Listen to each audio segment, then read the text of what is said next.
Welcome back to the final video on Chapter 6, Memory. We're going to pick up where we left off by talking about reasons why we forget things. Oftentimes we talk about people being absent-minded or having weak or poor memories. But you might be surprised that there's a lot more going on that can cause you to not remember something than simply being old, debilitated. It's just not the way memory works.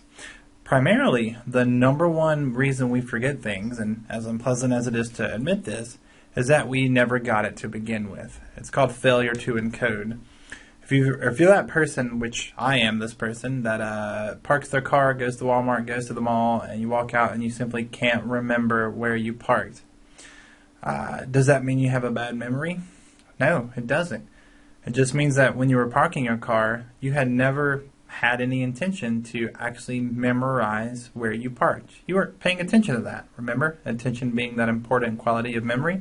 You were thinking about what to buy and what you're doing and maybe what you're going to do after you go shopping. You're not thinking about what park or parking lot or letter or lot that you're at.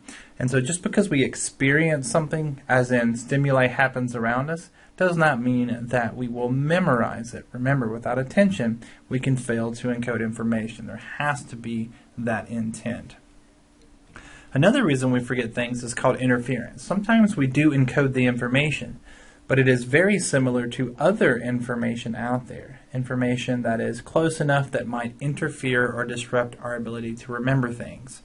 There's two basic types of interference. There's proactive interference, and that's when old information, earlier information, is getting in the way of you remembering something new. So imagine that you learned years ago how to do something, and you learned it well, and you do it that way all the time. And now I am asking you to do things a different way. And so every time that situation comes up, though you need to do it the new way, all you do is remember the old way. It's hard not to think of the old way.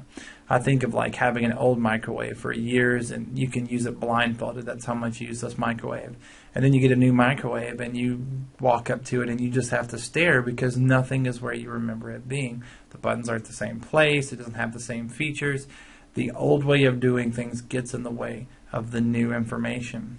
The other type of interference is retroactive interference, and it's the opposite. So flip those concepts. This is when new information gets in the way of older information. This is a good example why if you're studying for a test at night, it's recommended you don't do anything after that. Don't turn on TV and watch it for 2 hours. Don't study another subject if you can help it. Sometimes you can. That's the way tests are. But whenever you put some new piece of information or stimulation, it may get in the way of you remembering the previous stuff. Imagine if you studied for your psychology test and then you studied for a history test. You come to my class and take my test, but all you're thinking about is history because that's the most recent thing that you were studying. Certainly getting in the way. Another reason we forget is, unfortunately, time. It's called the decay theory. The idea being that time itself will actually see the removal or the decay of memories. The idea is that if we're not strengthening those connections, those memory traces, then they're going to begin to degrade, to remove themselves. And this is something we've charted, and the sad truth is it happens immediately. The second we stop trying to remember something, it disappears. This is known as the curve of forgetting.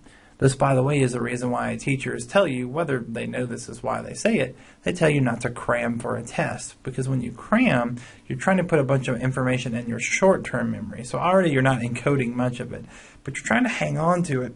And really, the second you close that notebook, it's going to start disappearing.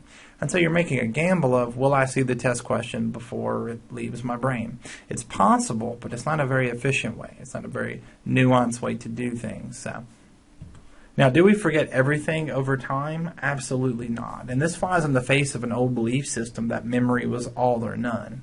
In fact, I remember teachers telling me, and maybe they told you this statement, they would say, either you know it or you don't. It's a pithy saying, but it's also untrue. That's not how memory works.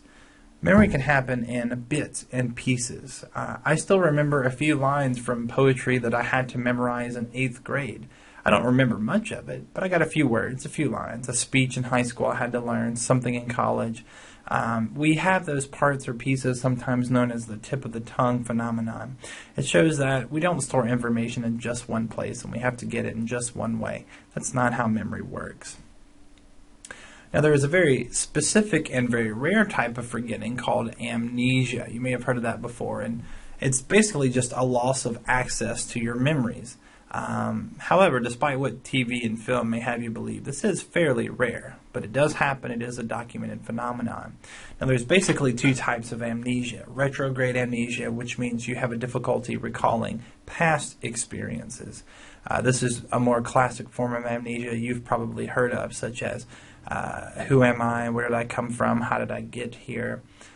For whatever reason. It could be a physical trauma, like a bump to the head, chemical trauma, meaning drank or ingested something that altered your brain. Could even be emotional trauma, which is something we'll bring up when we do our chapter on mental health. There is a more rare form of amnesia, not that they're already not rare, called anterograde amnesia, and that's basically deterioration of memory of new memories. So basically, someone with this form of amnesia can't seem to retain new information. They can't form new memories. If you've seen the films 50 First Dates or Memento, then you probably have an idea of anterograde amnesia. Finally, I want to wrap up the chapter not talking about forgetting, but talking about remembering, and in this case, remembering something that's a bit abstract and a bit beyond what we think some animals can do, and that's called prospective memory, sometimes called future memory. See, humans have a pretty interesting phenomenon they can do, and that is I can have a memory about something that has not happened yet, such as I can remember that I have a doctor's appointment next week. That is me actively engaged in the process of time. Time is a very big, very difficult abstract to grab, and there's not a lot of evidence to support that many animals understand time beyond their own instinctual impulses. But I can remember or think about things that will happen 100 years or 1,000 years in our future. And even though they haven't occurred, they're part of my memory stores. So that kind of shows you the breadth and density of this memory, the abilities that we have in this brain. And with that, we're going to wrap up this chapter. So thanks for listening, guys. When we come back, we'll look at our next chapter, chapter 7, on intelligence and other forms of cognition. See you then.